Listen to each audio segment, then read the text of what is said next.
አሰላሙ አለይኩም ወራህመቱላሂ ወበረካቱ። እንደምን ክርስቲያን ወገኖቼ ሰላም ብያለሁ። ለከደው ጅማቲው አዲስ የሆናችሁ ላይክ፣ ሼር፣ ሰብስክራይብ ማድረግ እንዳትረሱ።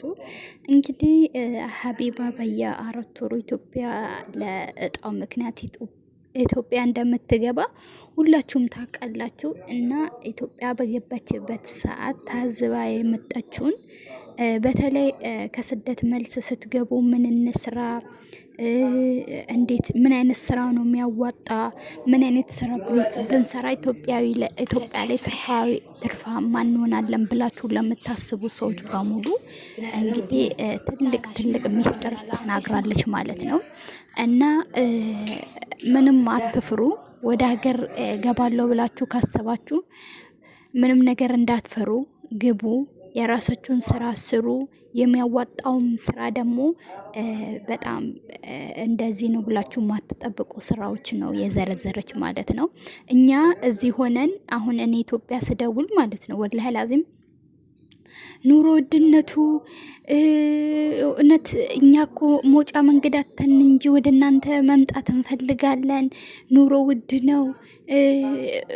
በቃ ሁሌም በቃ የሚያማርሩት ስለ ኑሮ ውድነት፣ ስለ ኑሮ መናር ምናምን ነው። እነሱ ግን ስታዩ ይለብሳሉ፣ ይበላሉ፣ ይጠጣሉ፣ እንደፈለጉ ይኖራሉ። እንዴ ያገባሉ፣ ይወልዳሉ። እኛንሳ የሆነ ነገር ሳትይዢ፣ የሆነ መናገጃ ነገር ሳትይዢ፣ የራስሽ ቤት ሳይኖርሽ ወደ ኢትዮጵያ እንዳታስቢ ነው የሚሏችሁ ማለት ነው። ገባችሁ? ግን እነሱ የራሳቸውን ህይወት እያጣጣሙት ነው። በየሶሻል ሚዲያ የምታዩት የሚደገሰው ለልደት ራሱ የሚደገሰው ድግስ ከሰርግ ያስንቃል። እኛንሳ ኑሮ ውድ ነው ይላሉ። እኔ ቱጋኮ ነው እኛንን ወይስ እነሱ ነን ያልተግባባ ነው? አይዶን ነው አላቅም። እና ሀቢባ የተናገረችው ነገር አለ። ምን አይነት ስራ ትርፋማ እንደሚያደርጋችሁ ኢትዮጵያ ላይ ከሰራችሁ እስቲ እሱን ቪዲዮ ልጋብዛችሁና ሀሳብ ሰጥበታለሁ ማለት ነው። እዚህ በጣም ይበላል፣ ኑሮ ውድ ነው እያሉ ለእኛ ያማራሉ፣ ግን ይበላሉ።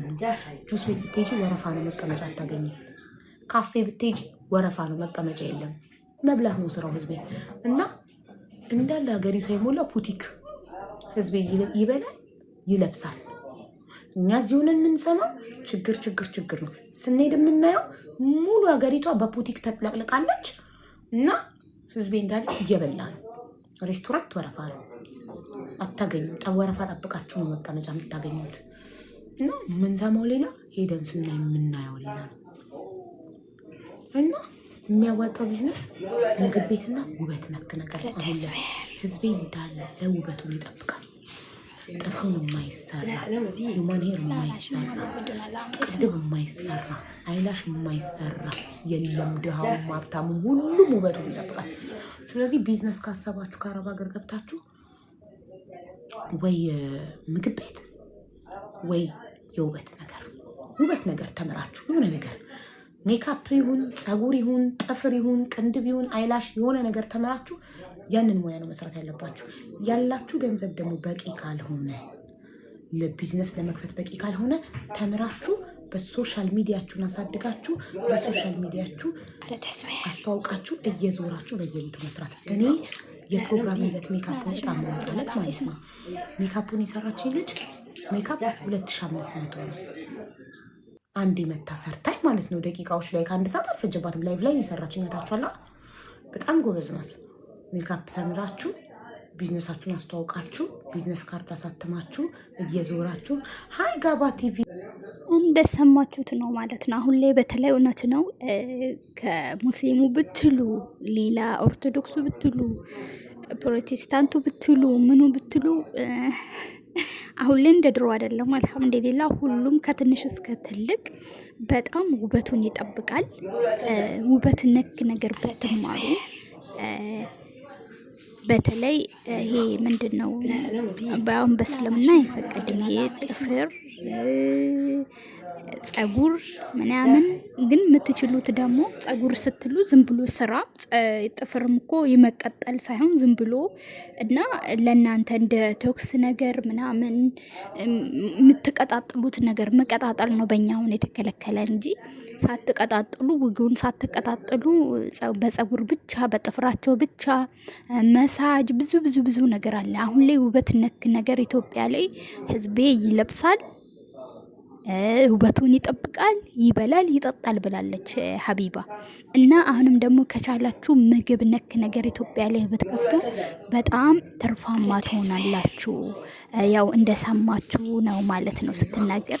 ኢትዮጵያ ገብቼ በነገራችን ላይ አንዳንድ ጊዜ ከዚህ ይገቡና ቶሎ ብሎ የገባውን ሁኔታ ሳያጠኑ ምን ሳይሉ ስራ ላይ ነው እንትን የሚሉት ማለት ነው። ስራ ላይ ነው ተነስቶ ዝም ብሎ የሚገቡበት። ከዛን ደግሞ ስራ ደግሞ መጀመሪያ ማጥናት፣ ሎኬሽኑን ማየት፣ የተለያየ ነገር የራሳችሁን ስራ ከመክፈታችሁ በፊት እንደናንተ አይነት ስራ የሚሰራው ሰው ጋር ከቻላችሁ እንደነሱ አይነት ሰው ጋር ተቀጥራችሁ ኤክስፒሪየንስ ወስዳችሁ ትንሽ አገሪቱን ዞር ብላችሁ አይታችሁ ከዛን ስራ ብትጀምሩ ነው የሚሻለው እንጂ ብር ስላላችሁ ብቻ ብር ብቻውን ምንም አይሰራም።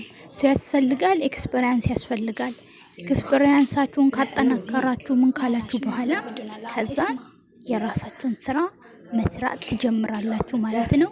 እና ውበት ነክ ነገር እና ምግብ ኢትዮጵያ ላይ በአሁን ሰዓት በጣም የሚያዋጣ እንደዚህ አይነት ስራ ነው። አትፍሩ፣ አንፍራ። በቃ ወላሂ ላዝም በተለይ ለሴት ልጅ ማለት ነው። እኔ ካየሁት አንጻር ስደት ለሴት ልጅ ነው በእውነት ነው የምላችሁና እድሜያችሁን ነው የሚበላ፣ ወጣትነታችሁን ነው የሚበላ። አሁን ላይ አይደለም የሚሰማን ማለት ነው። ትንሽ እድሜያችን ወደዛ እየመጣ ሲመጣ እኔ አሁን ላይ በጣም ነው ማለት ምን አለ መጀመሪያ ስደትን ባላየው ብዬ ነው የምመኘው። ስደት ለሴት ልጅ ነው በጣም ነው የሚያስጠላው።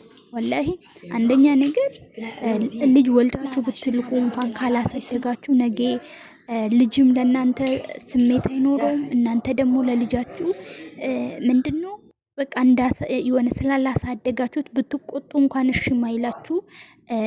ነገ ላይ እየየ ከምንል ዛሬ ላይ ብናስተካክል ብዬ ነው የማስበው ማለት ነው።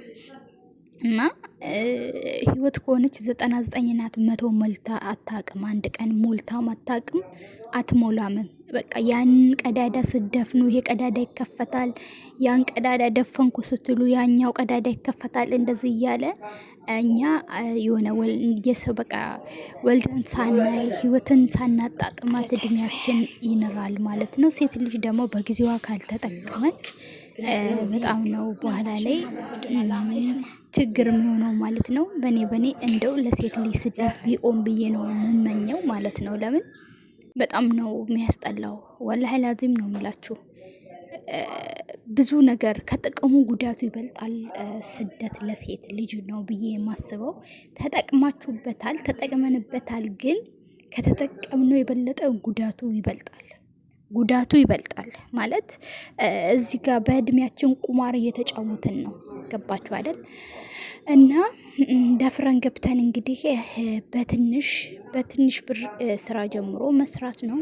ከቻለን እንደዚህ እንትን ቤት ለቤት ራሱ ውበት ነክ ነገር ተምራችሁ ቤት ለቤት ራሱ ሜካፕ፣ ጸጉር፣ የተለያየ ነገር በቃ መስራት እንደምንችል ነው ሀቢባ እየነገራችን ያለው።